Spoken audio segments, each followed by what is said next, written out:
So welcome everyone. As you know, we have started a series, a lecture series to celebrate the 83rd Founders Day of the Children's Garden School Society. And we are delighted that our first speaker for this entire series will be Dr. Aparna Srinivas, and she will speak on why study literature. So what I'm going to do now is I'm going to hand you over to Mrs. Saraswati, and she is going to coordinate this program, and I request her to introduce our speaker and introduce this session. Happy and welcome you all, children. Dr. Aparna Srinivas completed her PhD from the University of Madras in 2013. She worked on the Booker Prize for her thesis.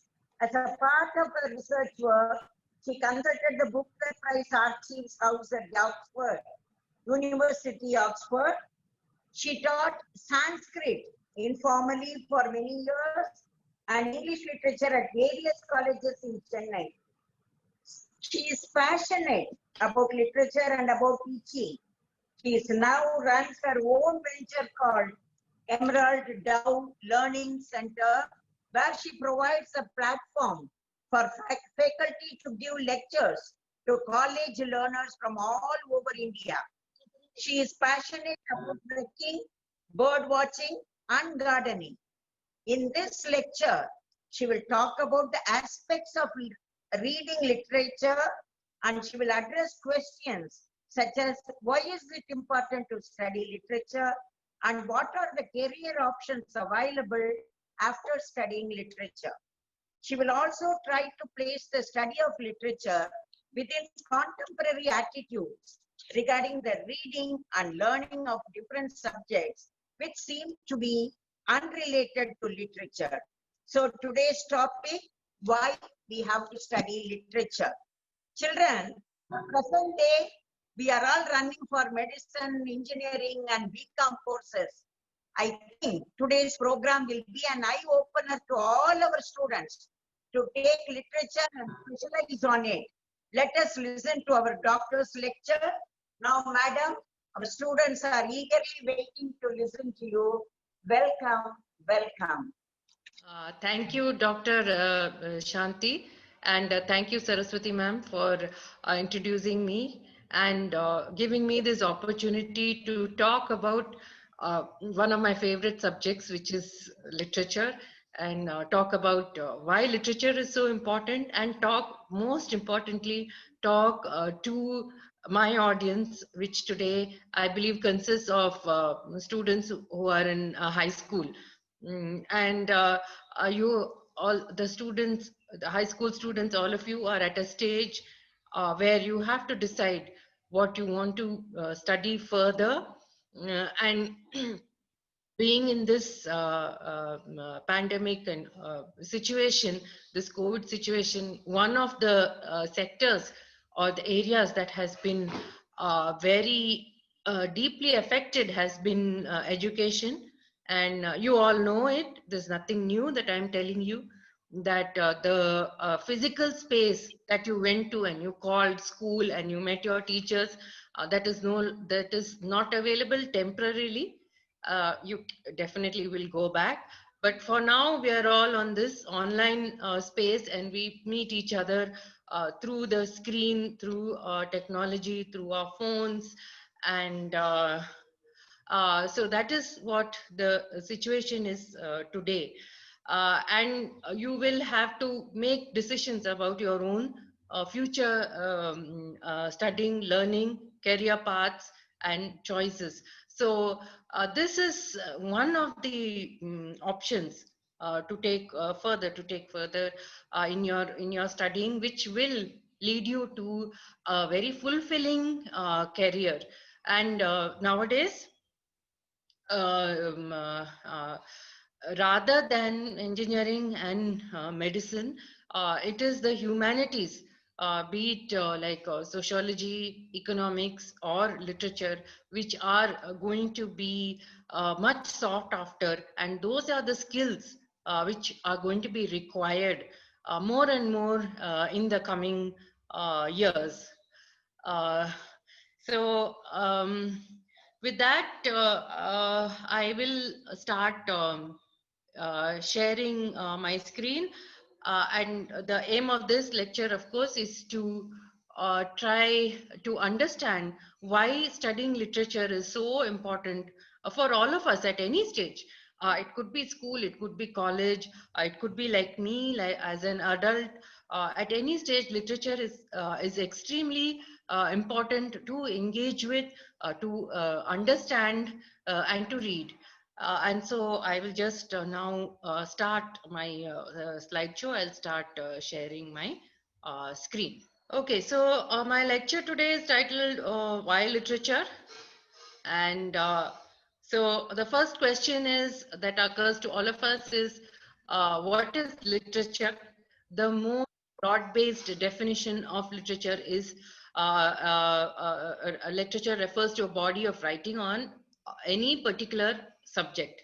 So this literature, when we talk of literature in this sense, it is not just literature regarding imaginative writing or fictional writing, but it also refers to a body of writing on any particular subject. It could be history, it could be archaeology, it could be medicine, it could be even how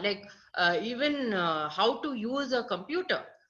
Instructions or a pamphlet, how to use a computer, or a bunch of pamphlets, a bunch of instructions, a bunch of brochures put together is also referred to as literature. So anything that is written, which gives you information regarding a particular subject, is literature, and that is its very broadest sense.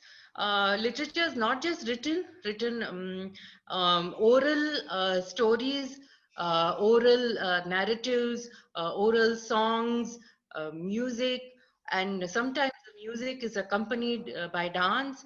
All these forms are also literature, because these forms of literature, they carry cultural memory. I'll come to that a little later, but we should not just define literature as something written. Anything that carries information about a certain subject, whether it is in the written form or an oral form, is literature. And in our Indian tradition, we our literature, we always refer back to the Vedas, and the Vedas were initially called Shruti, or they were passed down in the oral form. And even in classical Tamil literature, all our Sangam literature, many of them were, before they were written down, they were carried forward from one generation to the other generation through the oral form. Literature, in the sense that I talk about literature, we do consider literature, that is, on one hand, there is this broad definition of literature, but I'm coming down to a little narrow definition of literature. And when I talk of literature, I'm talking about a particular type of writing, which is called literature. It is usually imaginative, it is usually fictional, it is usually has some aesthetics to it, meaning there is some beauty involved with that writing, or you can recognize some beauty in that writing. So this is the very broad definition of literature. Literature can be classified on the basis of the language it is written in. Now this classification in India is extremely important, because we have a very rich heritage of both oral and written literature in so very many languages. I am sure all of you, though many of you speak Tamil at home and Tamil is your mother tongue, I'm sure many of you speak languages at home which are different from Tamil or English. It could be Hindi, it could be Kannada, it could be Gujarati, it could be Bengali. So India is a land of many languages, and each of those languages has its own written and oral tradition of literature. So when you talk about literature, or when you try to understand what literature is about, you cannot come to or come to understand the entire literature as it is. We have to break it down for ourselves. We have to break it down. You have to divide it. You have to subdivide it so that it becomes accessible, and it also becomes systematic, so that we can learn to understand these forms of knowledge in a very systematic manner. So therefore, we can classify literature on the basis of the language that it is written in. Tied to language that it is written, you also say, you can also say region of origin, because yes, I did speak about India, but then India is in Asia, and Asia you have so many other countries. You have Pakistan, you have Bangladesh, you have Sri Lanka, you have Burma, then you have Thailand, and of course you also have China. So all these regions, yes, they are divided on basis of the land, the geography, the borders, but they're also divided on the basis of the language that they speak and write in. And so therefore, the literature coming out of those regions can be divided, can be classified on language on the one hand, and also from where they actually come from. So you also have literature coming from Bhutan, so to say. So the writers are writing in English, but they are located in Bhutan. Writers write from Sri Lanka. They're writing in English, but they're located in Sri Lanka. So region of origin. Genre, when I say genre, I mean, so what are the types of literature in terms of genre? There is prose, which is an essay, fictional writing, which is novels or short stories. There is drama, and a story is depicted on the stage. Closely related to drama, films, so which are a screen. On the screen nowadays you have YouTube, Netflix, and Amazon Prime. You have serials, you have TV serials. So all these are offshoots of that original dramatic genre of literature. Then you have you can classify literature depending on the historical period. Like for instance, in Tamil literature, you have the Sangam period, which is like the classical period, and then you have the medieval period. You have Kamba Ramayana, and then later you also have right now people like Kalki, who wrote historical fiction. So though that fiction was placed in the action of that fiction is placed in the past of Tamil Nadu, it is written today in today's style in a Tamil that is accessible to all of us. So therefore you can also classify literature on the basis of historical period. And again, subject matter and style. Subject matter, when I say subject matter, it means you have stories which are adventure stories, suspense, there may be romances, there may be comedies, or tragedies. So you can also classify literature on depending on what it talks about, what is the theme of that particular piece of writing. And also you can divide literature in terms of style also. Is it a very sort of ornate style? When you say ornate style, you call it Baroque style. Is it old fashioned? Is it modern? Is it contemporary? Is it pastiche? Does it borrow different elements from different periods and from different even genres or different subjects, and does it bring it together in a particular way? So this is just a broad, very, very broad classification of literature. Once you start studying literature, it could be, again, I'm coming back to that same point, that India has a very many languages. So once you start studying literature, it could be English literature, Hindi literature, Tamil literature, or Kannada literature, whatever the literature that you are studying, it can be classified in so many different ways that I have just spoken about. Genre, historical period, subject matter, and style. Because each of these literatures, it's a whole body in itself, and you can, as you start studying those particular literatures, you can go deeper and deeper, and once you go deeper and deeper, you will actually find even more subcategories and sub classifications. So this is the classification of literature. So now, from why study literature, I come to a very different question, and I say, why do we need life? Or do I say, how do we live life? What does our life consist of?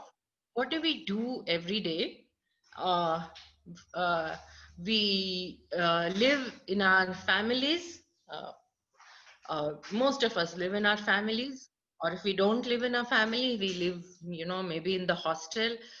We interact with friends, we in schools, and then if you are uh, running an institution, then you have to interact with so many people who work in the institution, who who keep the premises clean, who help in parking your vehicle, who help in gardening.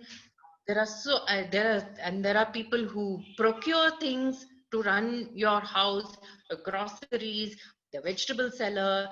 There are so many people that you interact with on an everyday basis, uh, throughout, through just your ordinary life, okay, through just everyday living.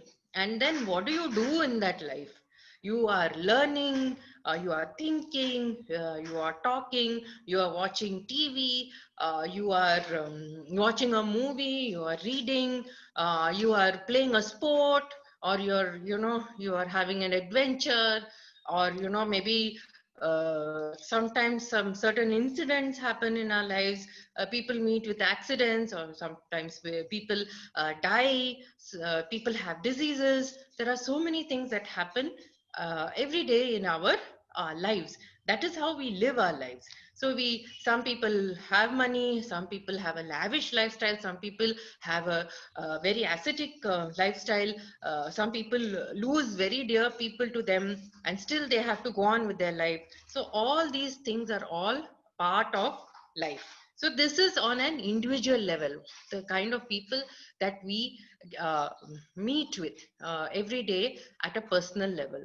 But then we are also part of, as individuals, first we are in our families, then we are in our institutions, and then we are also part of larger systems of politics, of social structures, and of media. So I'm in a democracy. I live in Tamil Nadu. I am in Chennai. So I am in a democracy. So I vote. And when I vote, who do I think about? I think about the AIADMK, I think about the DMK, I think about the Congress, I think about the BJP. So these institutions, these larger structures are also part of our everyday life. And then today, media representations have become so important and so intrusive, meaning they are in our lives all the time. When we go out, always we have a phone.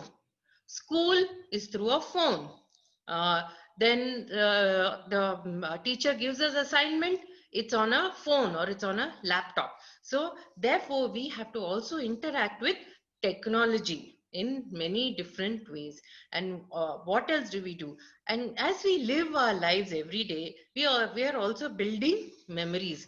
We have memories of childhood, we have memories of a happy holiday, or sometimes, oh, I got lost on the train station, I got so scared, it was so scary. Or my dog got lost. So then we interact with our pets also. Okay, my fish in the aquarium, it died. I don't know why it died. So we have memories, we have emotions, memories and emotions attached kind of to each other, because when you think of happy memory, you're happy. And all these, the best part is, when you are talking about memory and emotion, you are doing it, you're living it now, you are feeling it now. But then when it becomes a memory, you recall it, and when you recall it, you go through those emotions uh, um, all over again. And so this is also one aspect of our lives. And then we live transactional lives, means there is always some give and take in all our relationships. You know, I pay fees to the school, I get an education. I go to the grocery store, I pay money, I get food to eat. This is in the cities. If I am a farmer, I go to the farm. I work on the farm with my hard labor. I plant the seeds and I cultivate the grain and then I bring it home. That is also a type of a transaction.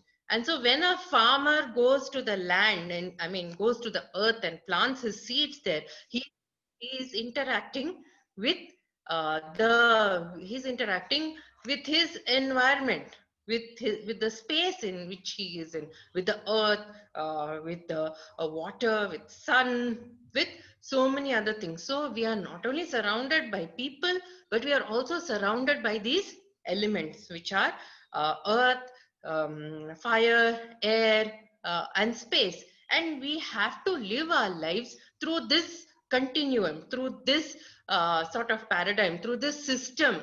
You can't really say, okay, land ends here and then air ends here. You can't do that. It's all together and you are living through it all together.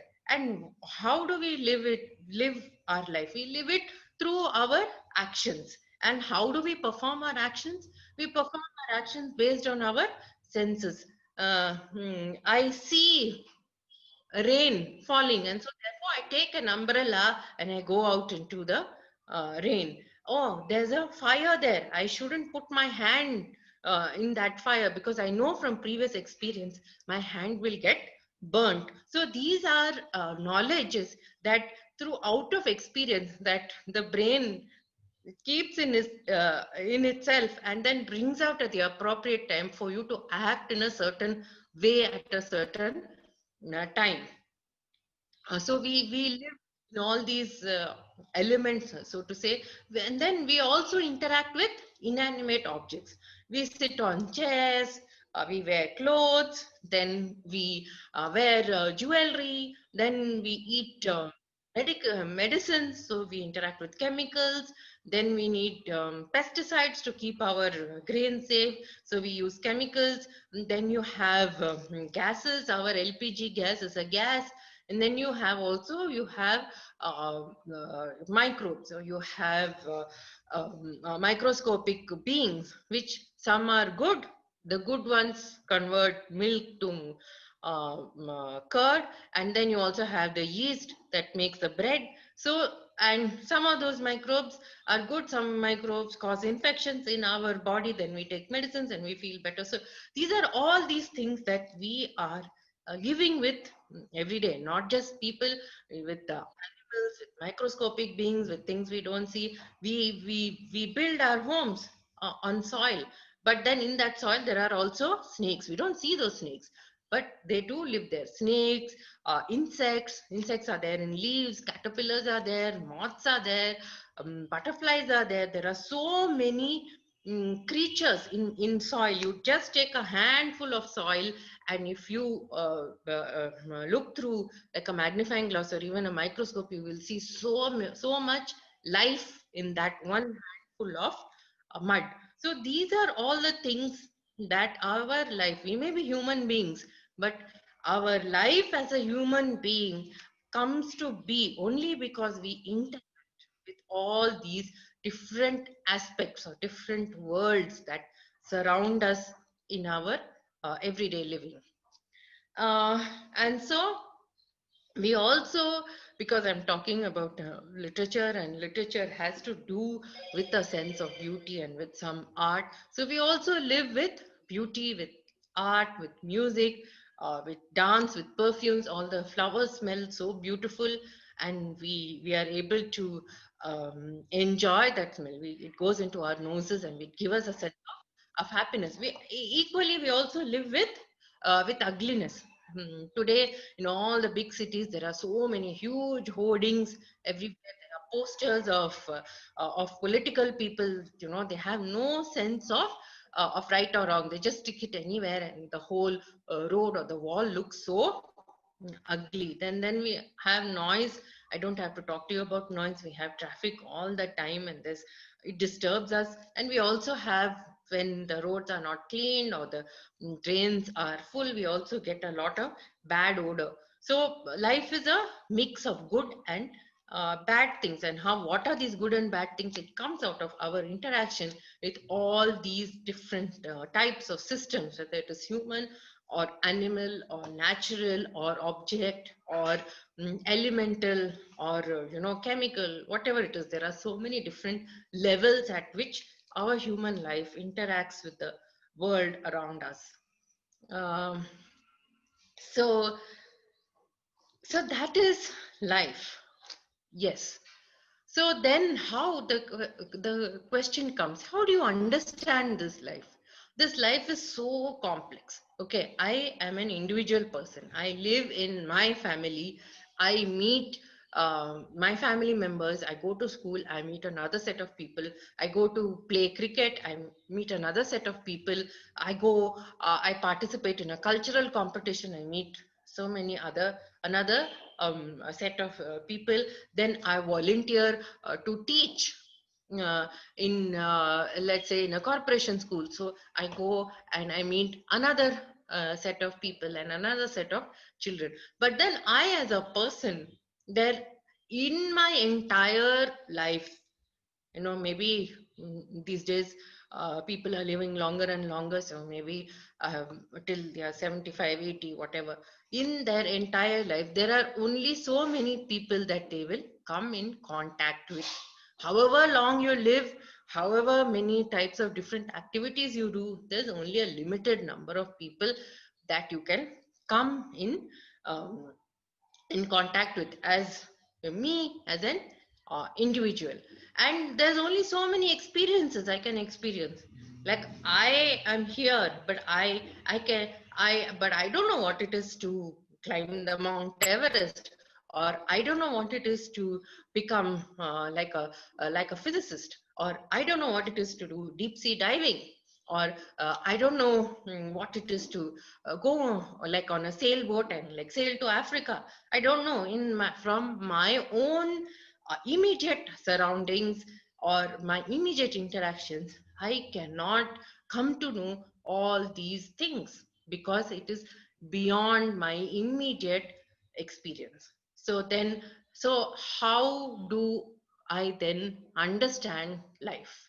Because my own life, the way I live my own life, it's a small, limited kind of a life. So, but then life is so much bigger than me. So how do I understand this life that is much larger than what I am as an individual, larger than me and my family, larger than me and my institution? So that brings me to the next very important point, is that the only way that you can come to know of things which are not in your own life is through reading about it through another person's experience, or through another person's dealing with that kind of an experience. So I relate it to literature, and I say that the only way you can even understand anything that is beyond what is in your life is through reading literature, because literature is the closest proxy to life in all its complexity, in all its different layers. So you will have you will have a fiction set in the Himalayas, and so when it is a short story, like Ruskin Bond, for instance, his short stories are set in the hills of Himalayas. And so then you come to know through those short stories, you come to know about the geography of that region. What is the hillsides like? What are the plants that grow there? What was his grandfather like? What was his grandfather's house like? What were the animals there? So it is a short story. It may be a short story. But then here, when I'm sitting in Chennai, I come to know about those things that are happening in the foothills of the Himalayas in the northern part of India. So that's why I say that if you have to come to know about something that is not in your life, you have to come to literature. And literature is a reflection of life in all its complexity and it's all its different layers. Many stories, many dramas, all of Shakespeare's dramas and our some of our, I mean many all of our Sanskrit dramas, Urubangam and all that, they all display or they all show us characters who are very complex, like all of us are. uh, what do I mean by very complex? Meaning they we don't know how they will react in a certain situation, or they may have gone through certain experiences and therefore they are behaving in a certain way. And when we see only that action, we cannot correlate why they are behaving in such a way. So that, and then you have to go back into that story, into the story of that character, back into his backstory, and then understand, okay, this, he is behaving like this now on stage because all these incidents happened to him in the past. And what is that a reflection of? It is a reflection of our own lives. We too meet so many people in school, in college, you know, in shops. So suddenly, oh, one day, you know, you go to school and you really, you've not done anything, and then somebody is scolding you and you don't understand why that person is scolding you. And then later you realize, oh, you know, something, uh, my teacher's son, he injured himself and she had to rush to the hospital in a hurry and then still come back to school on time. And so therefore she is, you know, little tense. So the same kind of incidents can be found in literature. And so when you read literature, you can relate to what happens around you in your own life, in your own everyday situation. And you will also learn if somebody is not behaving okay. You will also learn to try to understand, why is he behaving so stupidly? What happened? Is there something behind it? And and when you try to do that, you understand not only yourself, you understand life, and you understand literature. So literature reflects all these different aspects of our life: happy, sad, complex, traumatic, diseased, happy, recovery, accidents. Everything is there in literature, including concepts of time and space. So when you read science fiction, or you know, Isaac Asimov, Yendiran, that movie Yendiran, no, he was what is it? It was looking into the future. That technology was not yet there. Before the scientists actually went to moon, there were science fiction writers talking about going to the moon. Today we have not yet gone to, I mean, we have gone to Mars, but we have not settled there. There is no human life there. But then there are science fiction writers who are imagining what type of life may be there on Mars. What is the type of time that they will be experiencing when they are in Mars?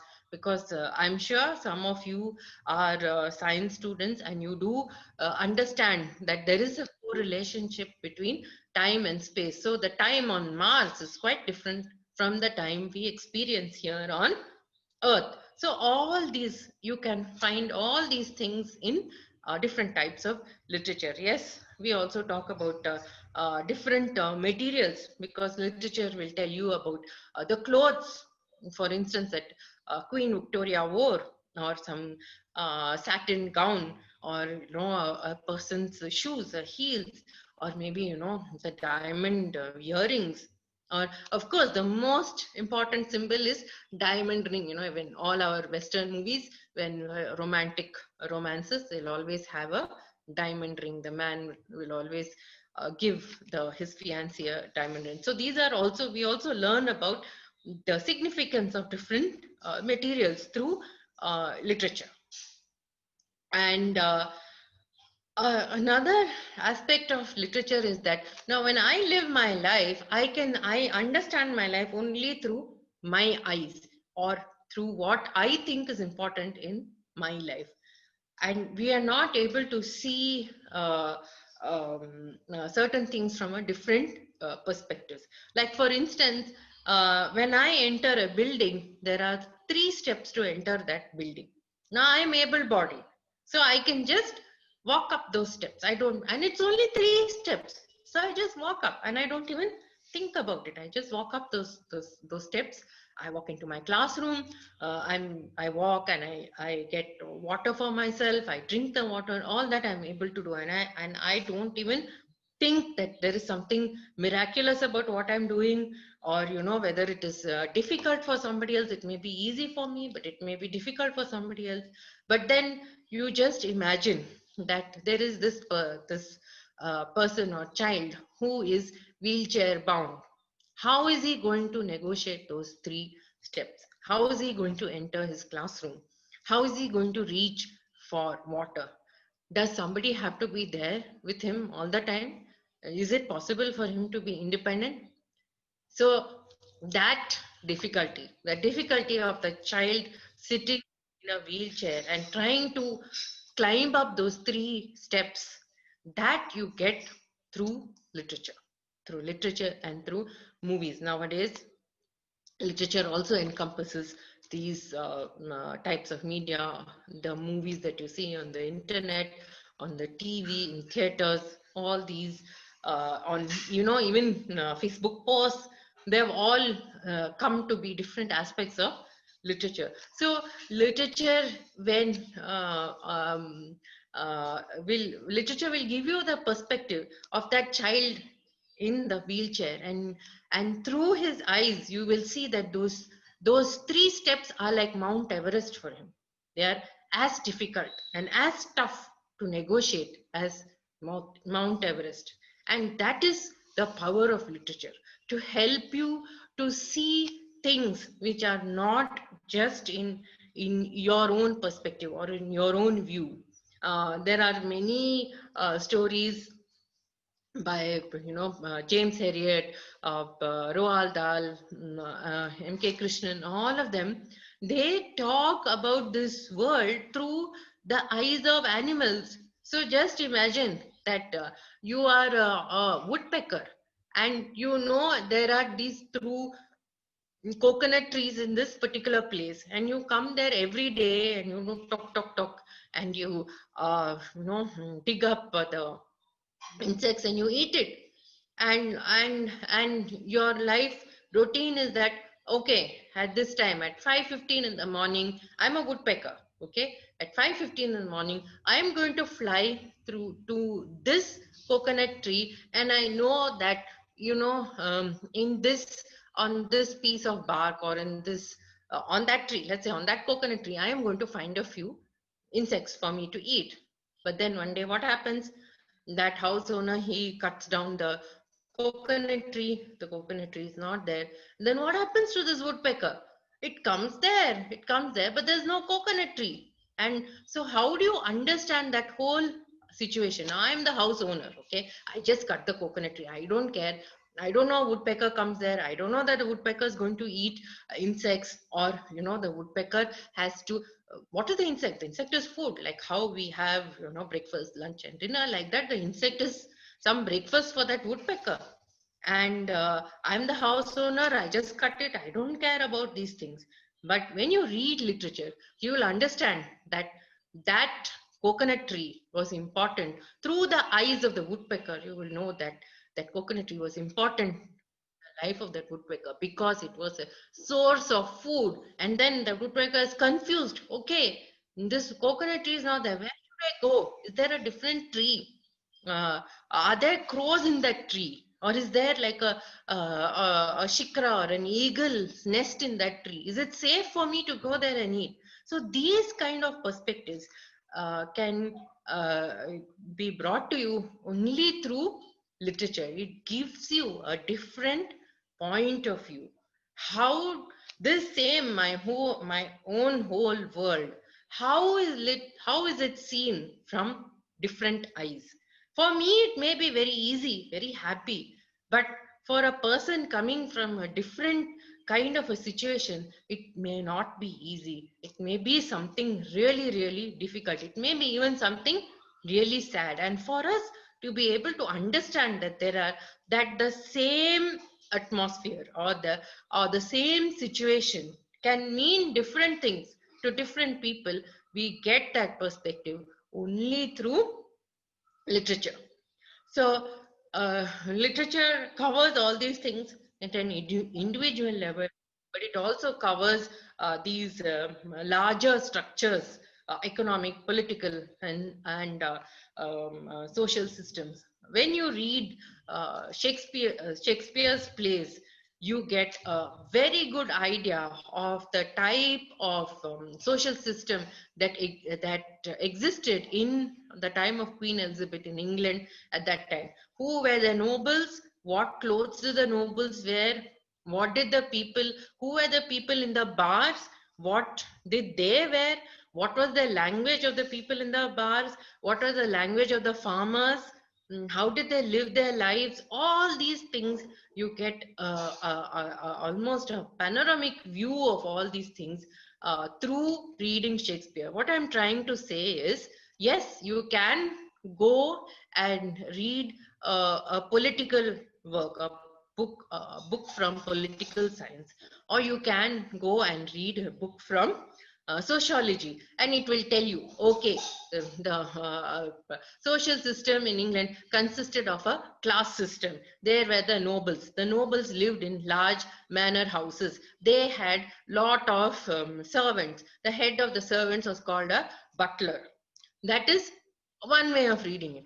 But when you read Shakespeare, you get the same information, but you get it in a very beautiful way, and you don't get it directly. You have to read it in depth. You have to understand the differences in the dialogues. You have to understand, you have to pay attention to his descriptions also, because he in the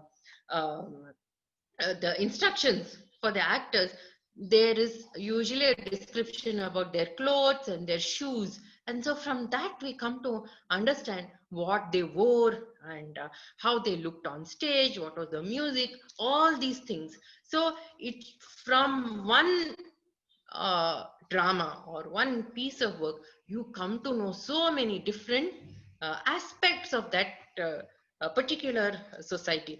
The same thing you can even say about our this Sangam literature and the Aham and Puram poetry. While the Puram poetry, Aham and Puram poetry, while the Aham poetry talks about personal kind of relationships, the Puram poetry talks about kings, it talks about politics, it talks about war, and we come to know the different landscapes in Tamil Nadu. We understand how different groups of people interacted with each other through those dialogues. Yes, it is poetry, yes, but the way the poetry is constructed, the language, the certain use of words, the words which describe like weapons or, you know, maybe boats, that tell us so many things about the economic and cultural system that existed at that time. And even when we go back to our epics, the Ramayana and the Mahabharata, again, yes, it may be the story of the hero Rama, and the Mahabharata may be about the Kauravas and the Pandavas and the war. But through those stories, we learn so many things.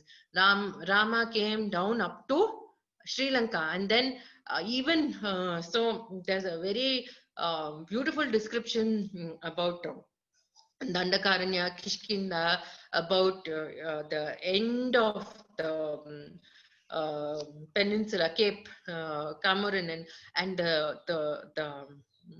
you know, that bridge that he built to reach Sri Lanka, Ramar Setu. So all these things there, it is described in a way that today, if you go there to Ramar Setu and you see that, you will actually picture Valmiki's words, or I should say, put it in a different way. When you read Valmiki's description and you actually go there and stand there, you can make that correlationship between geographical features and what he's written in that work. So what I'm saying is, through reading the Ramayana, you will actually get a very good understanding about the geographical features of this land that we call India. Not only just geographical features, there are descriptions about birds, flowers, forests. So all these information we get through the story, not just about birds and trees and forests. The Mahabharata will tell you about politics. It will tell you what are the qualities of a good administrator.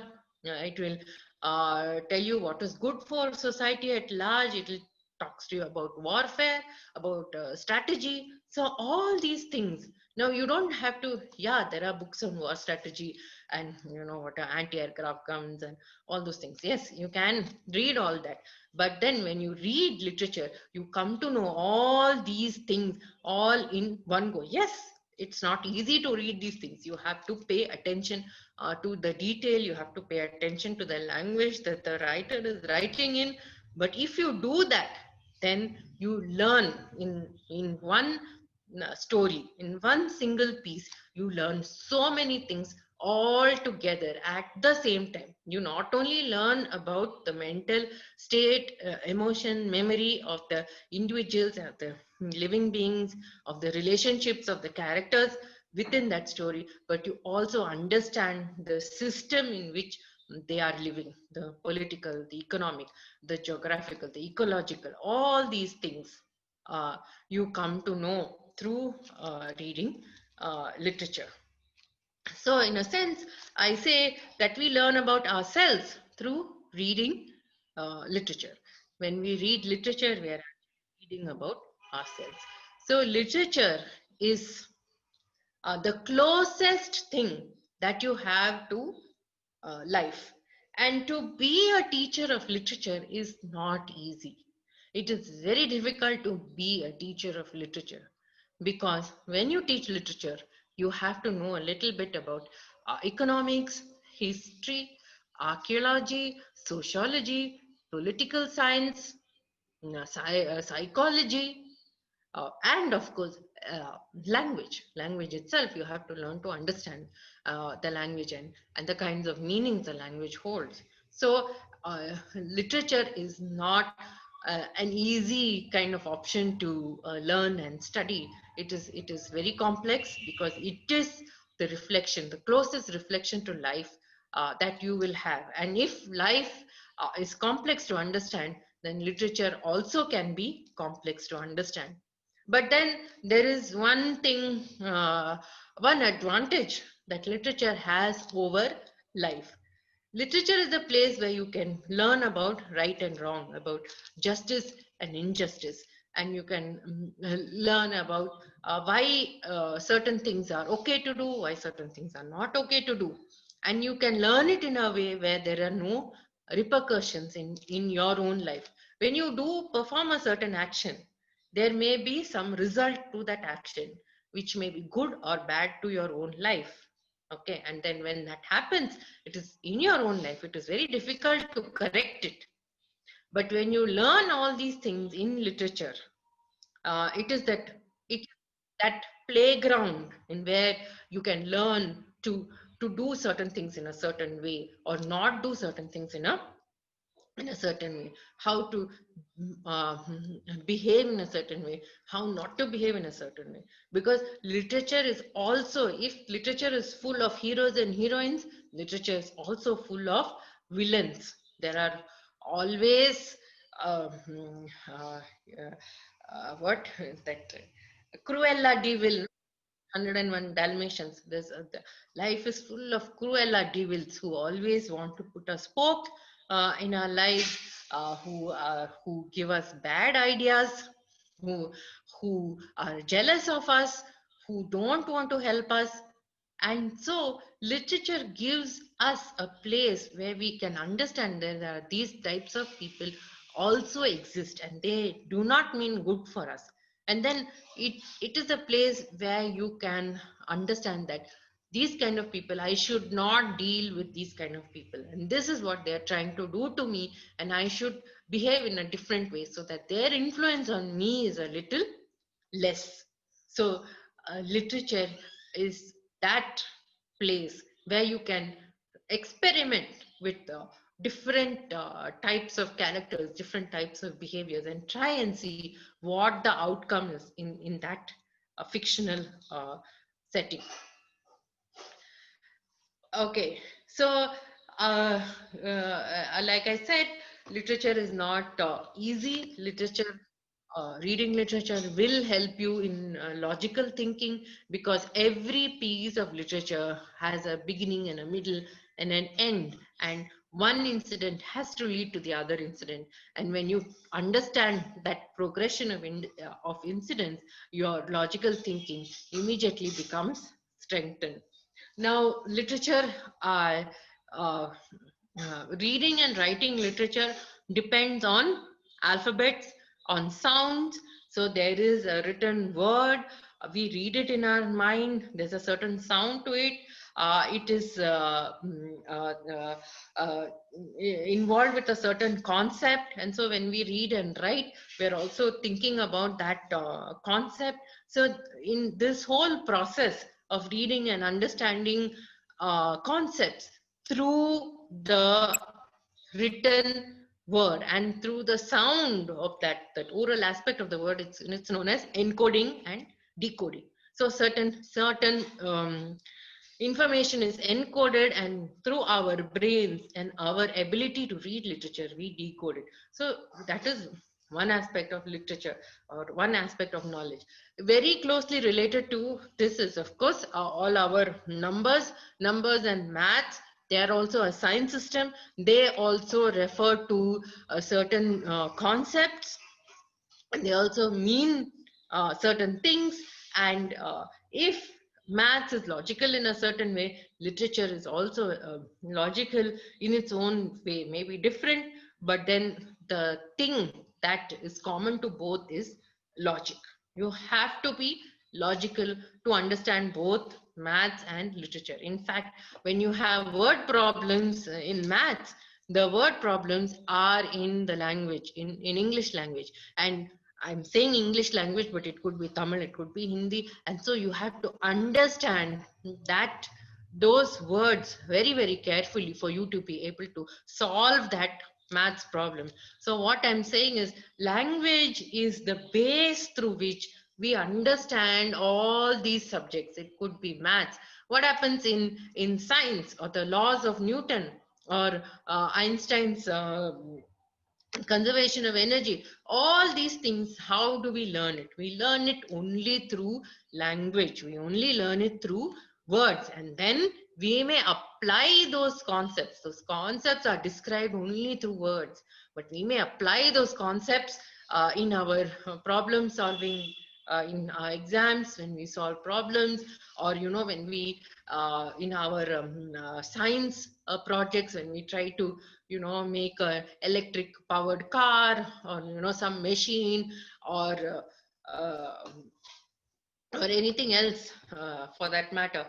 But then all these things, it starts with language, and it starts with trying to understand these concepts which are put in language. So language is the base through which we understand everything: science, maths, history, geology, archaeology, sociology, political science, economics. Even economics, you have to have the words to. Today, what is everybody saying? Oh, the GDP is down. Oh, there is no stimulus for the economy. The economy is going down. People have lost their jobs. What am I doing? I'm talking all this only through words. So therefore, literature is the base for everything. And then literature helps in critical thinking, because you understand the motivation behind the unfolding of certain events, the use of certain words. Why is the writer using this particular word in this particular context? That it really helps you in critical thinking. And when you learn to think critically about a piece of writing, why are these words arranged in certain way? Why is he using only this word and not a different word? What is the nuance of the meaning? What is the one meaning of this word? When I learn to understand that, I become a critical thinker. And when I become a critical thinker, I am also become, that is the first step towards becoming a problem solver. So if there is any problem, then I'm able to think about it from, because literature gives you different perspectives. So you're able to think about it from different perspectives, and you can try to come up with a solution which may be acceptable to all the players possible. So literature can uh, help you to become a problem solver. So now I come to the next part of my, just a minute. Okay, I come to the next part of my talk. When I talk about what can you do with literature, you can of course teach. There's journalism, and today I started my talk by saying that the humanities are going to take precedence over science, over medicine and engineering. uh, I say that because today a large part of our lives, we live our lives through the digital medium. And therefore, because we are in a digital medium, communication, written or visual communication has become extremely important. And so when you are a student of literature, you are ideally placed to take advantage of that and to communicate through the digital medium, whether it is marketing or whether it is talking like I'm talking to you now, or it could be corporate communication where the corporate has to deal with so many different institutions. And how do you deal? You deal through communication. And how do you communicate? You communicate through language. And how do you understand the use of language? You understand the use of language through literature. And any area that requires excellent communication skills, that is a place where you can find fulfilling and good careers. Front office management, it could be in a hospital or in a hotel.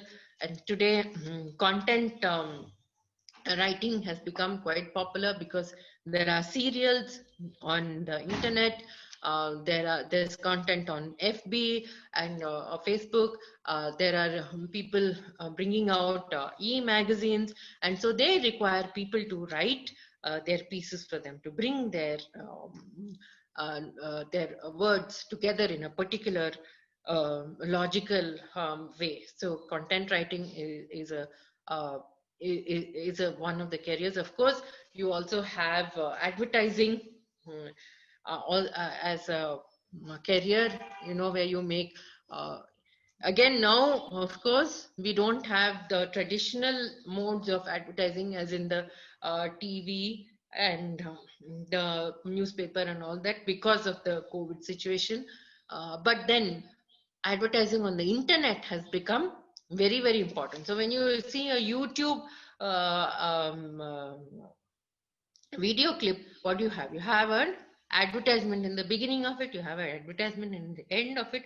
So you can uh, become like a copywriter, that is making ads and making jingles, managing social media. There are many corporate houses that have pages on Facebook, on Instagram, on Twitter, and they don't like to manage their own handles, so to say. So you can manage their media pages for them. They'll tell you what needs to be communicated, and it is your job to write it down in an accessible language and put it in all these media. Then writing for instructions, every device comes with a instruction manual. So all those pamphlets need somebody to somebody needs to sit and write it down. And people or rather corporates do pay for getting people to write well, for easy understanding of these types of instructions. Travel writing, you can become attached to of course now because of COVID, we don't traveling has become very difficult. But then in normal circumstances, you can, attach yourself to like a travel agent, and you can write their custom. Many these days, a lot of people are going on custom itineraries. They want offbeat places to go for. They don't want to go to the normal places, and so they need information regarding their travel itinerary about the place. So when you do this travel writing, again, it brings together many things. You have to know about the culture of that place, the history of that place, about other things, what are the tourist attractions, all those things. So you can write for these custom brochures. Then museums also require writers for their brochures, for their flyers, to describe the artifacts, to explain about the monument. So you can write for them, and of course you can write for magazines and online serials and others. Online serials, they require, again, it's a type of content writing, because you have to, before the serial comes, you have to talk about it on the internet, on TV, in radio broadcast, and so you have to prepare the content about that serial. And if it is a serial, then you also, at the end of it, you say, okay, this is what is coming in the next episode. So all that is a this thing for the work for writing, content writing. And of course, you can also work in NGOs, and if you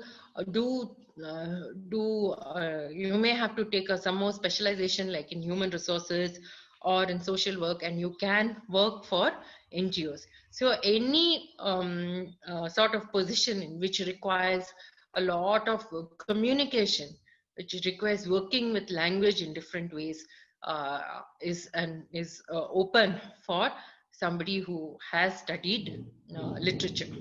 And I'm saying this again, now these kind of skills where you can write an email, or you can write a Facebook post, these are skills that are going to become very important in the future. And I say this not only as a part of English literature, but also regional literature, whether it's Hindi or Tamil or any other language. And we all know there has been a lot of discussion about the NEP, the National Education Policy that has come out. There are many debates about it.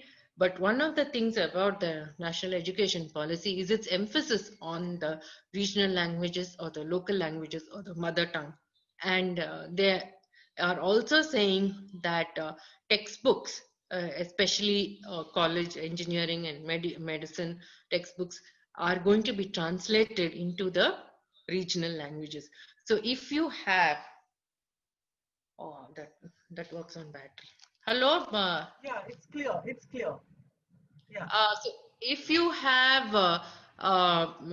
have knowledge of two languages, your mother tongue and English, then translation is going to become a very, very lucrative career option, where you can translate. And when I say translation, I don't mean into English, I mean English into the regional languages. So it is very important for you to be very strong in your mother tongue, in your local language, to learn to read and write and use that language in a very, very easy manner. Can you see it? Yes, very clear, very clear. Pearls of Wisdom. Minds Without Fear by Rabindranath Tagore. Where the mind is without fear and the head is held high, where knowledge is free, where the world has not been broken up into fragments by narrow domestic walls, where words come out from the depth of truth, where tireless striving stretches its arms towards perfection, where the clear stream of reason has not lost its way into the dreary desert sand of dead habit, where the mind is led forward by thee into ever-widening thought and action, Into that heaven of freedom, my father, let my country awake. I'm going to share 2 more clips. You can see this one? Yes, it's clear. Yes. 2 roads diverged in a yellow wood, and sorry I could not travel both and be one traveler. Long I stood, looked down one as far as I could, to where it bent in the undergrowth, then took the other as just as fair, and having perhaps the better claim, because it was grassy and wanted wear. Though as for that, the passing there had worn them really about the same, and both that morning equally lay in leaves no step had trodden black. Oh, I kept the first for another day, yet knowing how way leads on to way, I doubted if I should ever come back.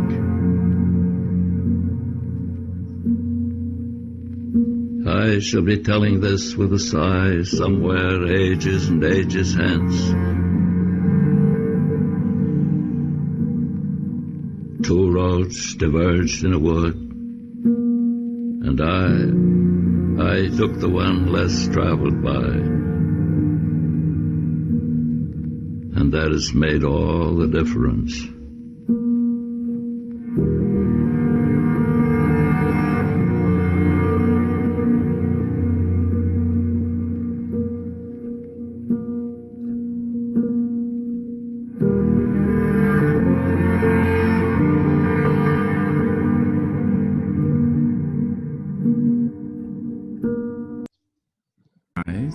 I'm not cute or built to suit a fashion model size. When I start to tell them, they think I'm telling lies. I say, it's in the reach of my arms, the span of my hips, the stride of my step, the curl of my lips. I'm a woman, phenomenally. I walk into a room just as cool as you please, and to a man the fellows stand or fall down on their knees. Then they swarm around me, a hive of honeybees. I say, it's the fire in my eyes, the flash of my teeth, the swing in my waist, the joy in my feet. I'm a woman, phenomenally. Men themselves have wondered what they see in me. They try so much, but they can't touch my inner mystery. When I try to show them, they say they still can't see. I say, it's in the arch of my back, the sun of my smile, the ride of my breasts, the grace of my style. I'm a woman, phenomenally. Now you understand just why my head's not bowed.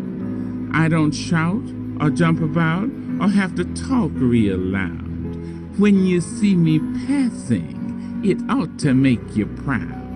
I say, it's in the click of my heels, the bend of my hair, the palms of my hands, the need for my care.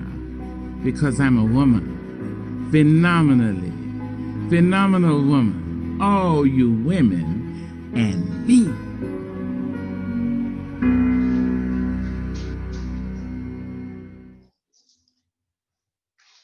Okay, there's a reason why I chose these 3 poems. Okay, there's a reason why I chose 3 poems. The first one was by Tagore, and it a very positive poem telling us to look inside of ourselves for not only just for ourselves but also for our country, and to use knowledge for freedom. The second one was by Robert Frost. He spoke about life.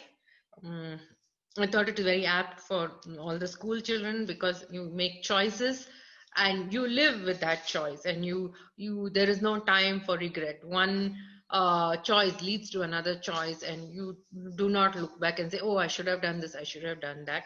You go on your path and you make the best of your path, and you be happy with that path. And the third poem was by Nobel Prize winning poet Maya Angelou, and it spoke about the strength about being a woman. And you don't have to you don't have to be rude or fight, or be aggressive to get what you want. You can just be a very, very strong woman and still achieve whatever dreams that you have to achieve. Firstly, Dr. Aparna, thank you so much for the absolutely fantastic talk. I think everyone very much enjoyed it, and you brought the subject to life. In addition to giving them ideas on careers, also you put the whole thing in perspective. So thank you very much. And we have here the principals also of Mrs. Ellen Sharma School. Mrs. Chitra is there. English teacher Mrs. Lillian Richards is there, in addition to Dr. Saraswati, Mrs. Saraswati Amuda. So we have a very wide collection of people interested in what you have spoken, and of course all the children. So thank you very, very much. And we hope you'll come back again for more talk. Yes. Children, it's wonderful. And because of literature, we have understood that life is very beautiful. And we are going to live with a smile reading all the literature, and how literature and life are interconnected. History, geography, science, geology, zoology, sociology, whatnot, politics, everything are associated with our life, children. So reflection of life is literature. That is very, very important. And you can relate all your events to your life and understand it better. Literature will build in you caring, sharing, understanding, and give you overall personality development with a good logical thinking. Our founder's vision is going to come true. You are all going to be future corporate communication level, digital marketing and digital communication, front office management, teaching, journalist, whatnot.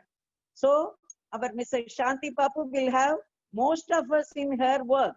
We are all ready to learn literature, archaeology, and give her a very good helping hand and bring our founder's vision true. Thank you, Dr. Aparna Srinivas. We really enjoyed, and we got a real spirit to learn more and more of literature. Thank you, dear.